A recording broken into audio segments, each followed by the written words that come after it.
जो परमात्मा इतना सुंदर है, जिस परमात्मा की रचना इतनी सुंदर है, तो उस परमात्मा का लोक कितना सुंदर नहीं होगा। जरा कल्पना करो, इस संसार में प्रत्येक जीव को परमात्मा ने बनाया है और प्रत्येक व्यक्ति को भगवान ने बनाया तो उसका रूप भी अलग बनाया, उसका स्वभाव भी अलग बनाया, उसका गुण भी अलग बनाया, एक जैसा नहीं बनाया। यदि एक पिता के पुत्र हैं 4 तो उनका स्वभाव भी अलग अलग बना दिया, उनका रूप भी अलग अलग बना दिया, उनके गुण भी अलग अलग बना दिए। कितनी कलाकारी है परमात्मा। तो उस परमात्मा का लोक कैसा होगा, उस परमात्मा की कलाकारी देखो। तो आज जब स्वर्ग में गए ब्रजवासी, तो ब्रजवासियों ने स्वर्ग की आभा शोभा को देखा, भगवान के बैकुंठ को देखा, तो देखते ही रह गए। वहां सारे 4 हाथ वाले हैं, 4 सिर वाले हैं, सारे मौन होकर के एक दूसरे के साथ में कोई बातें नहीं करता, मौन मास्ताम। ब्रजवासी जाते हैं तो सबके साथ में राधे राधे करते हैं, राम राम करते हैं, पर कोई राम राम का उत्तर नहीं देता, कोई राधे राधे का उत्तर नहीं देता। तो ब्रजवासी सोचने लगे भैया यहाँ कोई राम राम नहीं करता होगा। सब जगह की अपनी अपनी विशेषता होती है, क्यों?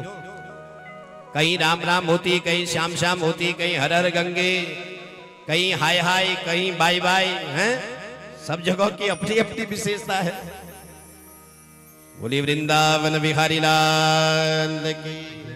तो ब्रजवासियों के भी लगा भैया यहाँ राम राम नहीं करते होंगे, यहाँ ये वेद की भाषा में बोलते होंगे, वेद की भाषा में ही सुनते होंगे, वेद की भाषा में ही चर्चा करते होंगे, इसलिए हमारी ब्रज भाषा इनको समझ में नहीं आ रही है। और जैसे द्वार से अंदर जा रहे थे तो एक दिव्य सिंहासन में भगवान दिव्य सिंहासन में विराजमान हैं और समस्त देवी देवता भगवान के चरणों में बैठ करके उनकी चरणों की सेवा कर रहे हैं।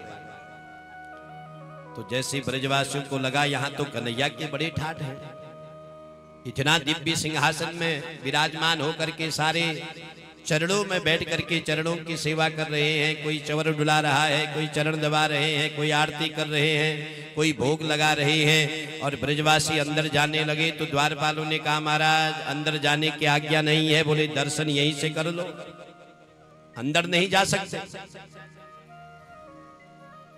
ब्रजवासियों को लगा कि इतना सुंदर धाम है, इतना सुंदर लोक है कन्हैया का, पर हमें ऐसे धाम से क्या करना, ऐसे लोक से क्या करना, ऐसे स्वर्ग से क्या करना। बोले इससे अच्छा तो हमारा श्रीधाम वृंदावन ही ठीक है। राधा मेरी स्वामिनी, मैं राधा जी को दास, जन्म जन्म मोहि दीजियो, श्री वृंदावन को वास। तो ब्रजवासी कहते हैं कि हमें ऐसा धाम नहीं चाहिए, हमें कन्हैया का लोक नहीं चाहिए, हमें तो केवल श्रीधाम वृंदावन चाहिए।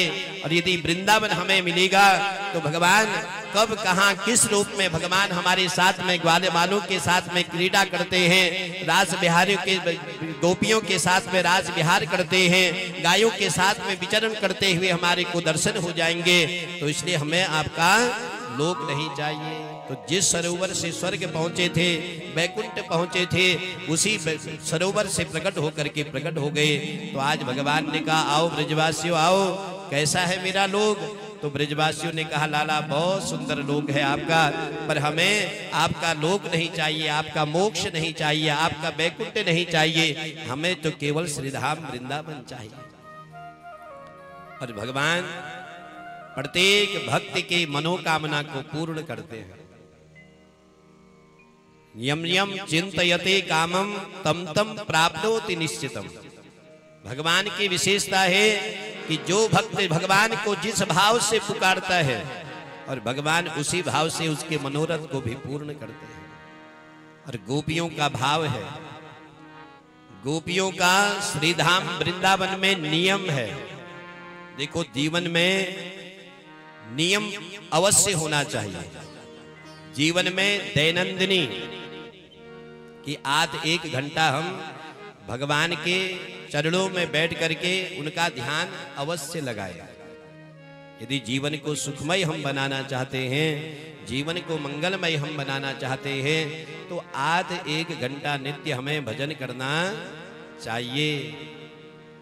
और स्वयं भी भजन करो और अपने बच्चों को भी जो है भजन मार्ग में लगाओ। जब स्वयं हम भजन मार्ग में लगे रहेंगे तो हमारे बच्चे भी भजन मार्ग में लगे रहेंगे। और स्वयं हम भजन नहीं करेंगे तो हमारे बच्चे भी भजन करने वाले नहीं हैं।